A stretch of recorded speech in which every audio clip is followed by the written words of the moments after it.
Hi, everyone. Welcome to another episode of Second Act Actors. I'm your host, Dr. Janet McMordie, and I'm still a medical doctor simultaneously trying to pursue a career in acting. My guest this week is Amy Crater. Oh, my goodness.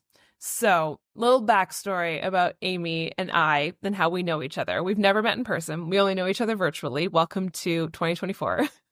So, when I was just starting out my wee baby podcast, I got on my social media, Instagram at Second Act Actors, go follow it, a notification that I had been tagged in a post. And this is when I had like 5 followers. I think the only person listening to my podcast was my friend Madeline and my dad.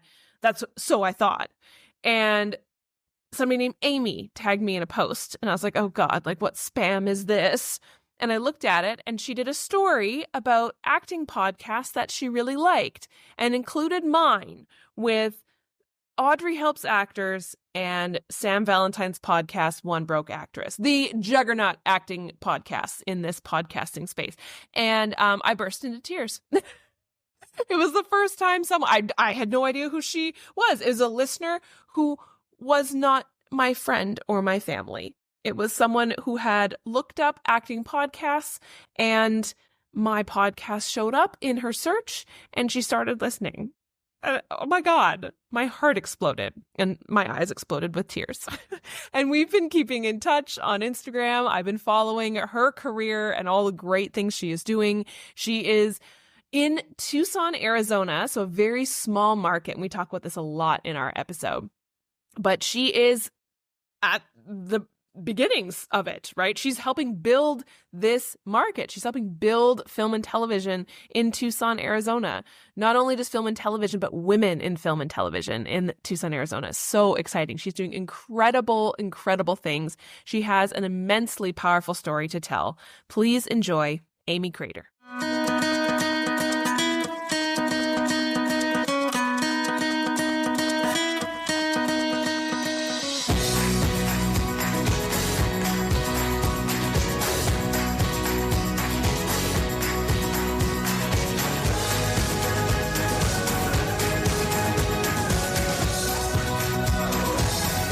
Audrey Helps Actors and One Broke Actors too? Like, did you listen to them before that kind of like sparked your interest in podcasting? Because like you're doing Totally, something along the lines of what they're doing, but it's very different. Like it's got its own beautiful message and platform for people that need that. Like everybody's got their own individual stories about why they got into it later in life, or they started and they couldn't handle it and then they came back to it. Like, so it's so cool.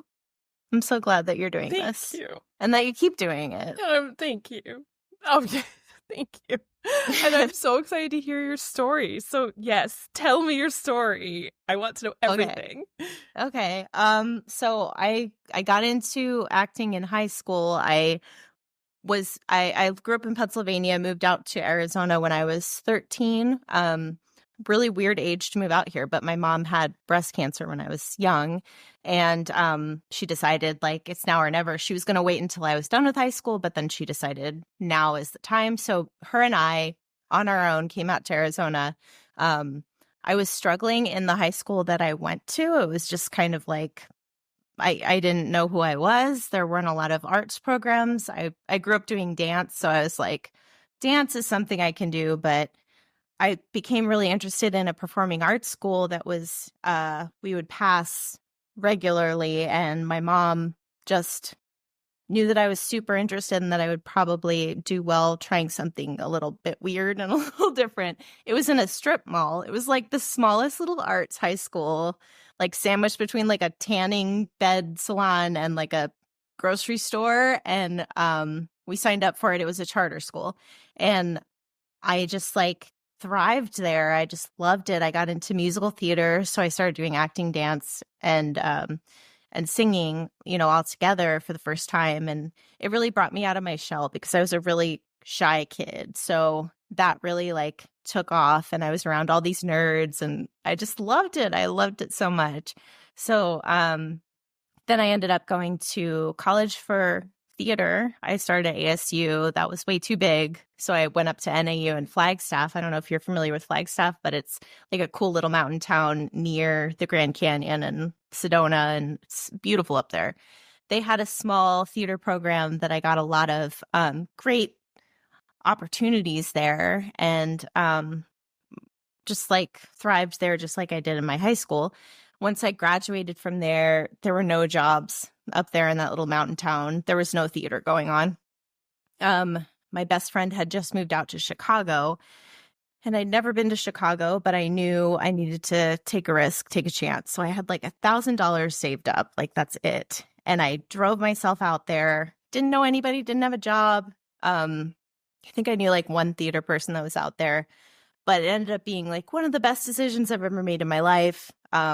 Chicago, have you been? Like, it's a theater like capital. I just love it so much.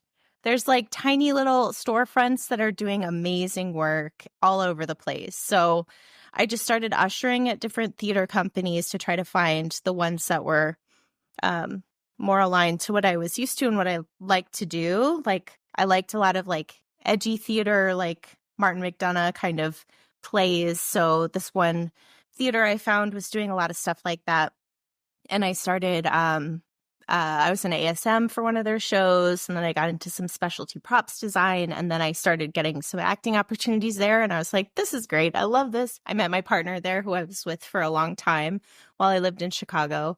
And then I got involved also with a film festival there that had monthly events. So then I started getting involved with film production a little bit, working as a production assistant, getting small parts in films, getting a little bit into the indie film scene there. But this was like pre-Me Too, and there was a lot of like nasty stuff going on as far as like people that were trying to build up their careers. And there were these like guys that were in charge of everything, and their behavior was terrible. And so it kind of, between working a full-time job and doing theater every night and doing these film festivals, I started to feel really burnt out, and like a lot of my hard work and talent was getting kind of shoved to the side. It was like more important than developing my talent was like, am I willing to put up with this terrible behavior to get ahead? And it really broke me down. Like, it wasn't just one person. It was several people that I worked with very closely. And I just kind of felt like if I'm not willing to tolerate their awful behavior, then I'm not going to get anywhere. And then around that same time, my dad got really sick. He lived in Pennsylvania. He was, we thought, struggling with mental illness, but turns out many years later, it was probably the onset of dementia.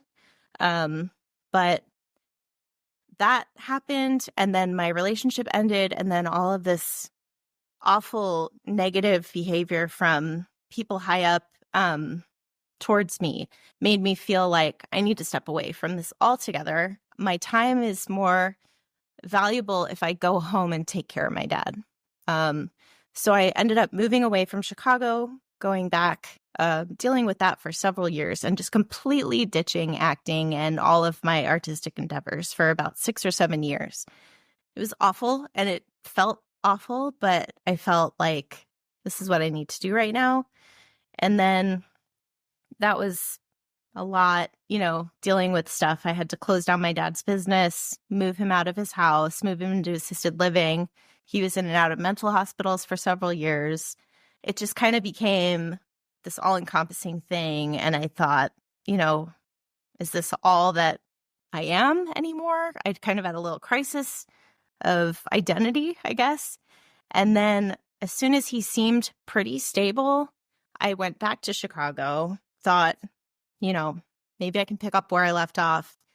But then COVID hit like immediately, and everything in Chicago shut down. And it was like such a weird place. All the buildings were boarded up downtown where I worked, and there was rioting going on. And I thought a lot about my mom, who is still out in Arizona. And once I was laid off from my job, because everyone was getting laid off at that time, I had this really healthy unemployment check for a little while. And I was like, I'm going to save up and get back to Arizona. She had an apartment open up right next door to her. And I thought, I miss having a yard. I miss being next to her. I really care about her. So I up and left again, Chicago, and came to Arizona.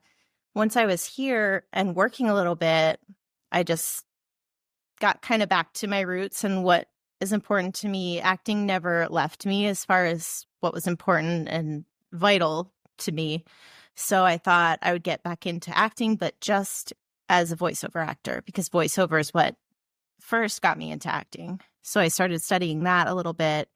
And then I realized this great community here in Tucson, Arizona. It was like fantastic. Everybody's making their own shorts and getting together multiple times a month and showing their shorts at the movie theaters around here. And it really inspired me. So then I started going out for student films. I met some amazing people and got pretty involved. Ended up getting a commercial agent up in Phoenix, and eventually started making my own short films. So this has been like awesome here in Tucson. It wasn't, anything that I thought would happen, but I'm really glad that it did. And that's where I am now. I also, been kind of back and forth with working multiple jobs throughout all this, many, many different kinds of jobs. But I always kind of gravitate towards community management, either in co-working offices or now I'm working in apartment, like luxury apartment community management. And it just kind of like fits with what I like to do, which is making events for people, bringing people together. And it just is a good day job that goes along with acting, because this is a small market and there's, times where I'm really busy with acting and times that I'm really not. So I kind of crave that stability after all of this back and forth. And so that's what I've ended up doing. But yeah, that's where I am now.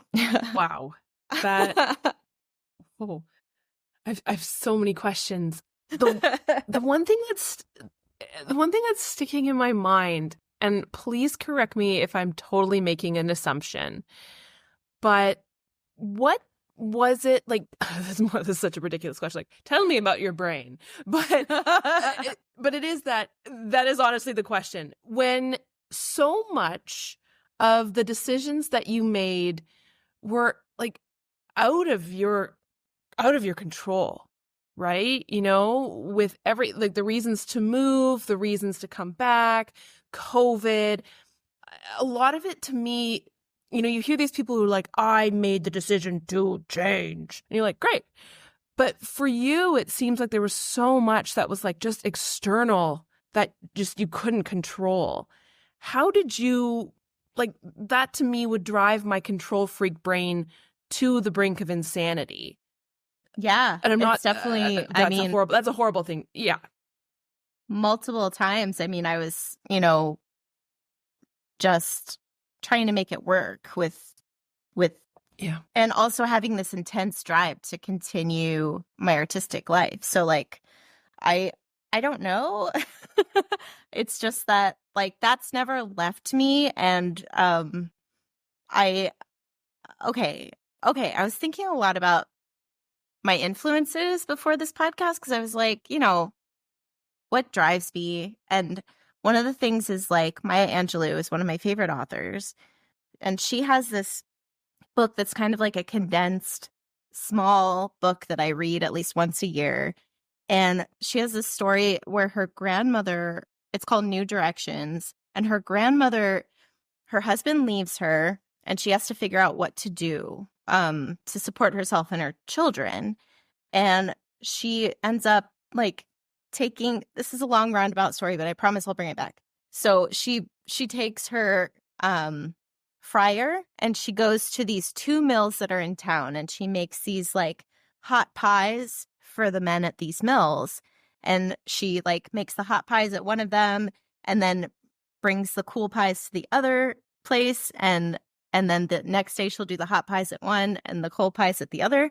And she ends up like eventually both of the mills are so reliant on her that she puts a store in the middle of them, and then they both come to her. And I just like always think about that, because no matter what's happening around you, if you don't like what's happening around you, you can just change directions and make something new and make something that works for you. It might take some time.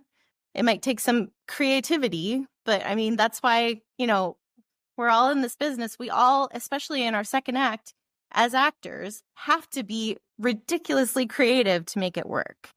So I think that's the key to longevity in this business too, is like, you never know externally why people are choosing you or not choosing you, or, you just always have to be ready to pivot. And there's so many venues, so many opportunities to be an actor. It doesn't have to be this linear path. It's just, it's beautiful to like keep it going and keep your drive for it going. You never know where it's going to lead you. And, you just make it work.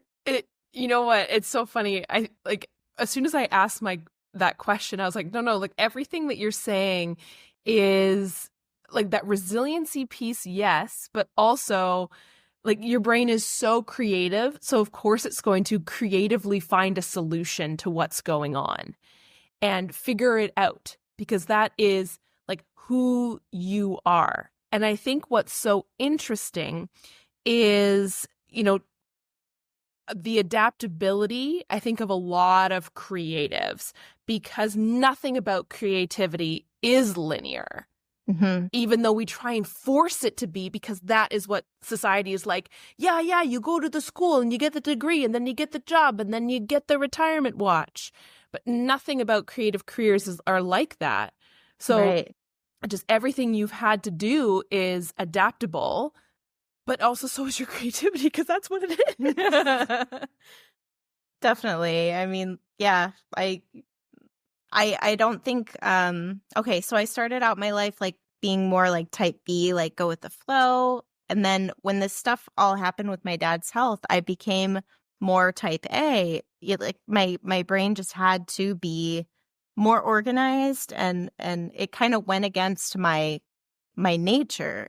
But also in a lot of ways, acting went against my nature, because I was such a shy child that like I knew I had a lot to express, and I knew that I had to challenge myself and get out there and get on stage and do it, because otherwise I would kind of suffocate. As a child, I grew up in Pennsylvania. Pennsylvania Dutch mentality is very like, you never express yourself and you never show emotion. And I knew that I had all of this emotion inside of me. And I was like, how can I do this in a safe way? So part of what I challenged myself with was like, get on that stage, girl, and like express yourself. You may not know what you're doing. It may feel really cringy and awkward, but like you got to learn how to do that in a way that family maybe doesn't support. So but I just felt like, yeah, there's been many times in my life where I felt like I need to do this or I'm going to suffocate. And I've changed myself completely many times in that way. I would love to know more about how you learned about the non-linearity, or the, like, you said something so beautiful, like I know we rarely get the opportunity to act as actors, but you've discovered ways to act, especially in a small market. How did you learn how to do that? How did you learn how to find community? Oh, okay. So in Chicago, it just seemed so much like there's all these big things happening around me. Like here in Tucson, it's like, oh, there's a couple of movie houses and there's a lot of really passionate people who like to show their films. So when I found out that was happening, I started going to those. It's like once a month at this one theater, there's this movie night where everyone can show their films. Like, it doesn't matter if they're terrible. It doesn't matter if they're TikToks. It doesn't matter if it's going to film festivals. You can see it on a big screen. And there's another, it's like the art house movie theater in town called The Loft. And they have a monthly competition where you can show your films. and you can win like some prize money. But the thing about this place, it's weird. I don't like it necessarily, but people can show their films. After 3 minutes. If the audience doesn't like it, they can yell gong, and they literally gong. They gong a gong, and they stop the film. So it seems really mean. I know it seems really mean, but the way that they kind of like frame it is that if the public doesn't like it, maybe restructure it, redo it, re-edit it, and then show it again. But it's kind of mean. And it's kind of nerve-wracking when you're showing a film there, because you're like, oh my gosh, like, is this going to be right for this audience? But I ended up showing my short film there. And it won. It won. I'm not saying it's a great structure, but like it does create a little bit of a bar for the quality of the films that they show there. So that's why it's different from the other place, the screening room, which is like you can show it whatever and nobody's going to stop you. And we'll watch it all the way through and we'll talk about it at the end. But there's these two places that monthly you can make your own content, show it, and connect with community about it, and make friends with other filmmakers and collaborate on your things. So there's these two really strong things happening here in town. So I went to the Southwest Actors Conference. I've been going there and volunteering there for the past 3 years. It's like this big event in Phoenix, hosted by Good Faith Casting, which is a great, if you live in Arizona, definitely follow them. They're like the casting people in Phoenix. But Wendy Elaine Wright was there. Do you know her? She runs many things, but she told us in her speech how important it is to start making your own content as actors. I mean, like, you have downtime. It doesn't matter if you're bad. Like, make something, write it for yourself, write it for your friends.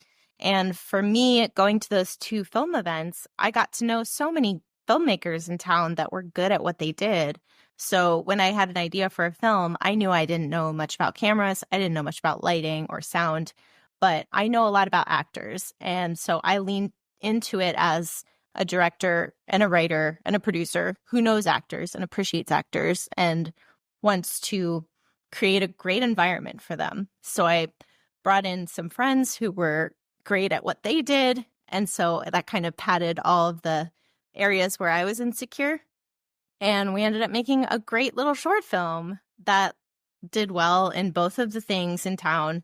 Went on to the Worldwide Women's Film Festival right here, Sholo Film Festival, Phoenix Film Festival. Like it went to a bunch of places, and I met even more people that were doing, what we were doing. So I just I love making my own films now. I totally caught the bug, and I've been producing some of my friends' projects as well. And yeah, we just kind of found our community and our group that we like to work with and make our own things. So that is so much more fulfilling to me personally than doing a commercial up in Phoenix.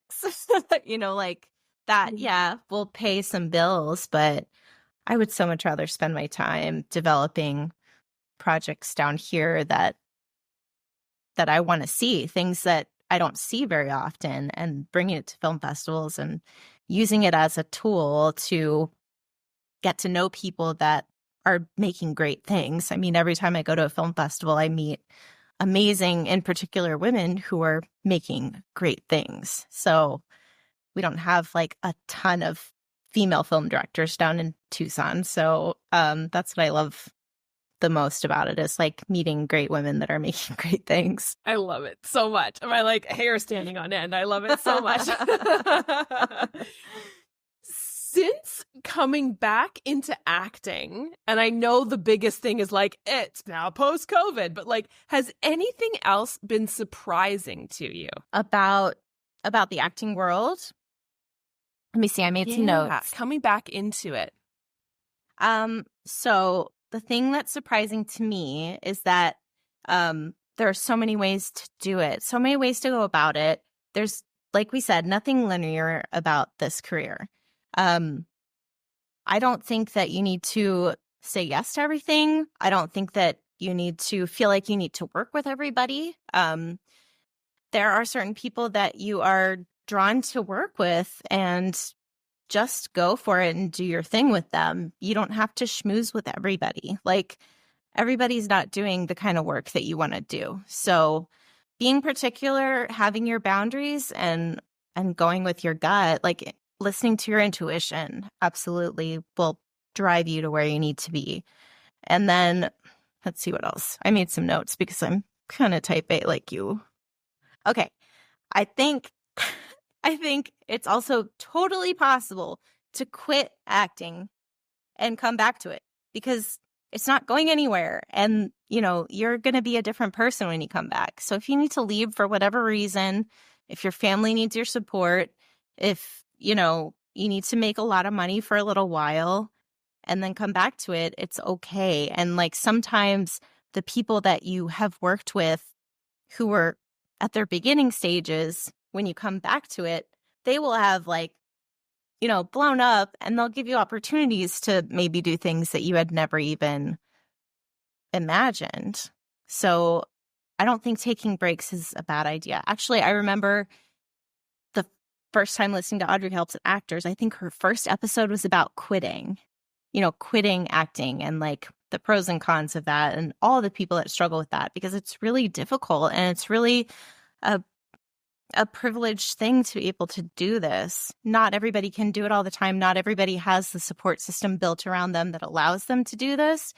I know for me, like, my dog is so needy. If I didn't have my mom living next door to me to watch my dog all the time, I don't think I could do a lot of these things. So like, even that is a privilege. Not everybody has a mom living next door that can help support them. But I wouldn't feel guilty about quitting if that's what you need to do for a little while. You're always going to find a way to come back to it if it's what you're meant to do. Yeah. Do you think you've changed as an actor now? Like, what's different about your acting? I think when I was younger doing acting, I was just so hyper aware of what everybody thought of me, and I don't think that affects me as much anymore. I don't think that having someone in the room that doesn't like me won't bring me down anymore. And let's see. So, wait, you did ask. I think I wrote some notes. Let me look. So having so much to draw from now too, as somebody who's worked a lot of different fields, I've worked in the veterinary field. I've been a caregiver. I've taken care of plants. Like, I was a plant technician. I was a nanny. I worked in production, like film production. All of this stuff, like all of these life experiences, just aid themselves to me as a person, like knowing who I am foundationally. So that just makes me feel more confident as a human being than I was when I was in my 20s, starting out as an actor, not knowing who I was. So that definitely, I love working with older actors on set too, because it's like, I want to hear about everything you've ever done, ever.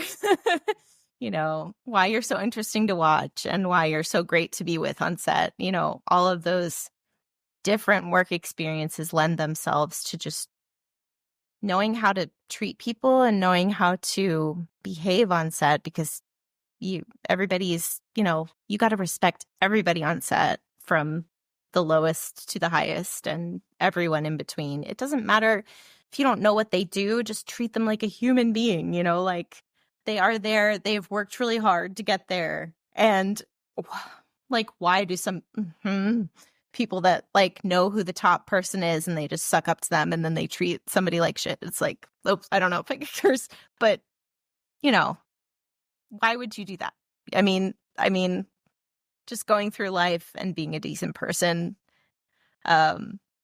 So all of that life experience just kind of makes you a better person on set, I feel like. Totally. That's incredible advice. Do you have any other advice for actors or people looking at getting into this industry later on in life? Um, so you have to figure out what works for you. If you want to 100% go to LA and make this your income stream, do it. Or if you want to, for me personally, I don't want to rely on acting for money. I would rather, it's nice when it happens, but I feel like I'm much happier if I have other income streams that support me. So I'm not waiting on a check that might come next month or might come in 3 months or 6 months. So I I like having some stability in my life. And, so relying on that is difficult for me. I've tried it this year. I gigged a lot this year. Pretty much a full year of like either working part-time at things and Uber Eatsing or like getting production coordinating jobs and getting great acting jobs. I've pieced it all together for the better part of this last year, especially while my dad was sick, because I had to be flexible and actually go home for a good chunk of the summer to help him because we thought he was nearing the end of his life. That's a long story, but I had to have that flexibility for him. And then I also wanted to use that opportunity to see if I could try it and figure it out for myself. And it was really, really challenging. So I learned that about myself, that I need a steady day job that will work around the projects that I want. So I would say just get to know what you need, and explore, ask other people what they're doing. And, everybody's got their own side hustles, some people run their own businesses, some people like you somehow make being a doctor work with it. I don't know how, and I would love to know more about that. That's awesome. I don't know any other doctors who are actors. So that's why I'm like, oh, how though? You can go into it if you want to. I would love to hear, like, how does your basic week go? Like, do you have set hours set aside for doctoring and specific time set aside for acting and specific time set aside for podcasting? Like, are you like a time blocking genius? Yeah.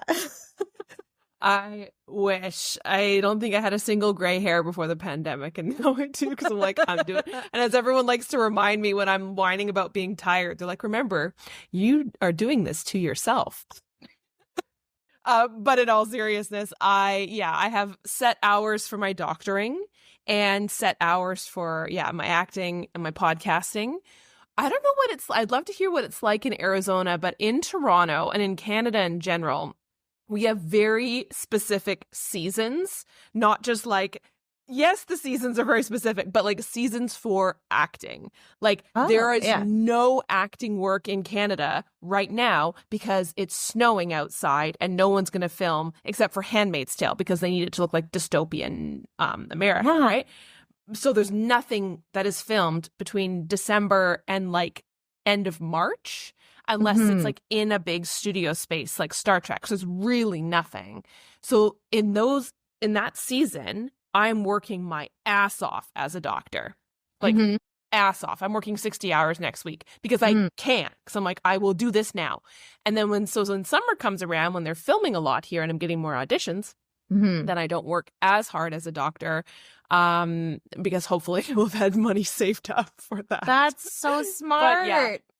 So here it's kind of flipped. I mean, because our seasons are flipped, right? So in the dead of summer, there's nothing going on. I would say like from like May through August, September, nothing because it's above 100 degrees. Yeah. But I mean, you could travel. You could travel, right? Like if you're like set up to do so, you could go to LA, you could go to Phoenix. Phoenix is commercial, so it's mostly inside the stuff that they're filming. But down in Tucson, like most of our filming is outside because it's like so many of the days a year are beautiful and not rainy and not cloudy. So like people love filming outside here and getting the desert landscape and the saguaros and everything in the westerns. So like that all happens. I mean, in the fall, it just like ignites and then it doesn't stop until like March, April. in particular for out here. So I guess we're in our busy time here, but yeah, it's that's so interesting. On It is, and it's funny. We talk about busy time, and I know it's been rough this last year. It was rough the year before with the strikes, and we felt it here in Canada, of course, right? Because most of the productions we have up here are American productions, and yeah, it has been slow, and you just keep hearing. I know that I've seen on One Broke Actress the survive till 2025, and then everyone who I know in productions like, nothing's getting greenlit, nothing's happening. So you're like, great, this is really disheartening and depressing. So we need to make our own stuff like you're doing. Yeah. But actually, I met Sam Valentine at the Southwest Actors Conference this year. So she and Gabrielle came and like talked about their side hustle academy. And it was so great. So I feel like you should maybe pop into the like actor conference circuit if that is such a thing. I don't know. I know of the one here. I don't know like a lot of actor conferences, but you would have so much to say at places like that. Actually, you should. That'd be so fun. Yes, you should actually reach out to the Southwest Actors Conference and see if you can get here next year for it. Oh my God, fun. I would love that. Yes. Love that. I'm like, I'm going to write that down. I totally will. What a great idea. Yes. But yeah, there's so many little side hustles you can do when times are slow. Gosh, I know. Yeah. Yeah. So you've mentioned your family and everything. Oh my gosh, like the story you have with your family. What would, like your loved ones, your mom, what would they say you do for a living? So my mom, I talk to her every day because she's right next door to me. So she gets the ins and outs of like, I would say she thinks that I just audition a lot for a bunch of really weird stuff. And like once in a while I pop up to Phoenix to do a thing. And then when I'm feeling really ambitious, I take my own things and I go to film festivals. I think that's what she would say that I do. My dad, like I mentioned, has dementia. I don't know if he would really know what I'm doing.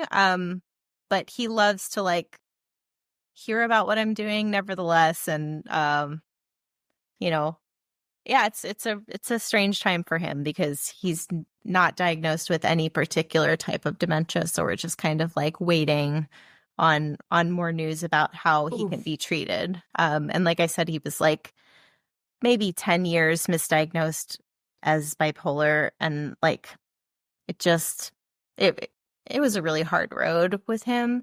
But he's always really encouraged me. He always wanted me to do what I wanted to do, and he always like thought where there's a will there's a way. So like I think that he really inspired me to always figure out things, even if the whole world is telling me no. Like there's got to be a yes in there somewhere. So yeah, I'll always think of him with that. I think he really instilled that in me. Yeah, that's really powerful. That's again that we talked about that earlier, right? There's that not just resilience, but like adaptability when the path is not linear.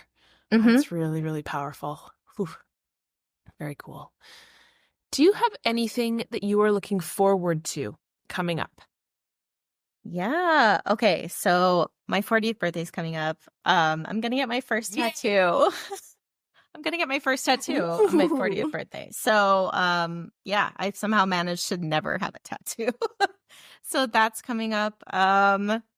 Let's see. There's a director from Toronto that I really want to introduce you to at some point. But she likes to come to Albuquerque to do her films down here when the weather's bad up there. So we have a film planned either for January or February. We're still waiting to hear that. So that should be really fun. I've auditioned for her several times and it's never quite worked out. But this one seems like it's going to be a really cool film with a lot of ladies that I like don't know personally, but I know through social media, and I know that they're great actresses. So I think this is going to be a really special film. And then so I started my new community manager job about 3 weeks ago. So I'm just looking forward to kind of getting on stable footing with that. And then once I am starting to develop whatever my next film will be. So I'm writing like several things right now. So we'll see which one sticks and which one gets made first. Yeah. Do you have any favorite moments on set or on stage? So this really funny thing happened when I moved back to Tucson and I was an extra on this film. I think I found it through one of the casting sites, but I signed up to be an extra. There was a bunch of extras there. And I actually met one of the producers on the film I had worked with in Chicago. So I like ran into her. It was totally random. And she knew me because I had worked for her production company. And so she said, like, do you want to be a PA for the next few days? Because we're so low on PAs. So I ended up like not being an extra for the rest of the time and like being on crew for the rest of the time. So that was just really weird because I had taken that big long break, off acting, and I got back into it and immediately like knew somebody on set who like got me a better paid gig where I got to know more people. And that was just like, what? This world is so small. Yeah. So that was cool because it was my first film that I worked on in Tucson. And I was like, okay, like we're doing stuff here. There's some stuff going on here that's like connected beyond just Tucson. Nobody thinks of Tucson as like film destination, but like it's actually, there's a lot of stuff going on. And with we just got a tax incentive a couple years ago, but with COVID and then the strike, like it was very slow to get going. But now like there's a lot of really rad stuff happening here. So that's exciting. I'm going to keep it going in the small market and see where it goes. It's a bad analogy, but I immediately thought of when like multi-level marketing companies, how you are successful in it is when you are there when they get started. And that's what you are. Like you are there when the Tucson film market is getting started. It's not a pyramid scheme, but you are there at the ground level when it's starting. Like that's really exciting. Yeah, like it is. So great. And it's nice to know like all these filmmakers who are like getting their own things going, they're all going to be on the crews of these things that are happening here like already or soon to be happening here. It's pretty cool. And I think a lot of people, like some people want to leave. I think that was definitely a thing. When I first moved here, everybody was like, oh, well, you have, some talent and experience as an actor or as a filmmaker. So you're going to be gone and very soon. Like you're going to just up and leave and go to LA like everybody else has. But I don't think that's the case anymore. I think people want to stay in smaller markets, and it's not impossible to live here and have an agent in LA and have an agent in Chicago. And there's just the world has kind of it's changed so much, right? Like you can still be a working actor and live in Tucson. Who knew? Not me. I didn't know that. No, you do know. You're the first. That's so cool. Do you have any final words of wisdom or advice? I would say just okay. Oh, there was a couple things I wrote down. Let's see. Okay, your intuition is always right. Always listen to your body. I mean, your body just like tells you. If you're hanging out with a narcissist and you don't know that they're a narcissist, your body's going to tell you. Just pay attention to it. You don't have to be friends with everybody in this industry, be professional, be courteous and everything, but you don't have to work with everybody. You can choose your community within this business. And there's enough people doing it. Yeah, don't follow any linear path. Just make your own and write a lot. I would say just write all the time because I love to write like with like my morning journal, morning pages. I don't know if you're into the Artist's Way or anything like that, but like it's mine right here. Oh my gosh. I mean, this is mine right here. I write like pages every morning. I mean, I try to aim for 3. Sometimes it's less, sometimes it's more, but like getting all of that stuff out of your brain to allow yourself to be creative and get out of your own way. And also just pay attention to what you're writing, because those are your inner thoughts and feelings and you can't ignore them. They have to be addressed. So get it out however you can and write a lot and listen to podcasts and learn things that you don't know. Always be learning. Just always be. I think the last guest on your podcast had said, like, always have a beginner mindset. Just stay a beginner, stay fresh, and stay, nobody knows everything about this industry. It's always changing. It's always evolving, and you can make it however you want it to be for yourself. You have a lot more control than you think you have.